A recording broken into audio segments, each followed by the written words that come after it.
Ada lagi kisah nyata, Pak, dan Ibu dokter. Orangnya masih hidup sampai hari ini. Ada seorang laki-laki itu terkena luka itu di bawah telinganya di sini. Luka ini semakin besar, semakin besar, semakin besar. Bisa nggak ditampakkan di sini? Oh gitu, ya nanti bisa. Dia luka itu sampai akhirnya luka, Pak. Sampai di saat itu beliau dirujuk dari rumah sakit kabupaten menuju rumah sakit provinsi. Bapak. Lukanya itu semakin besar, semakin besar. Ketika dalam upaya beliau sedang dirujuk ke rumah sakit provinsi, ternyata beliau saat itu ketemu seorang tabib. Tabib ini insya Allah beliau itu orangnya moderat, Bapak. Nggak terlalu ekstrim. Artinya beliau tidak menafikan pengobatan-pengobatan yang ada, para dokter dan rumah sakit, tapi juga beliau ingin untuk melihat kondisi hatinya. Ketika melihat lukanya, maka tabib ini merasa ini ada dendam.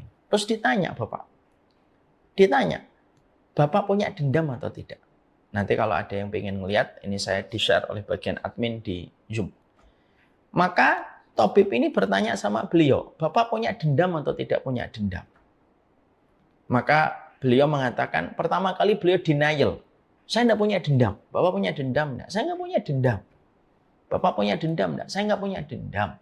Sampai akhirnya terus denial beliaunya, sampai akhirnya Pak, pengobatan dari luar itu tetap kita ikhtiarkan.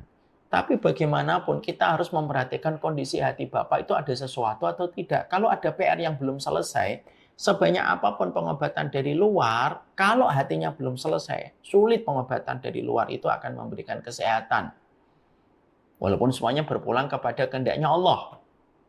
Akhirnya Bapak dan Ibu dokter, akhirnya beliau ngaku, iya saya punya dendam. Sama siapa dendamnya? Dendamnya itu sama istrinya. Karena istrinya pernah selingkuh.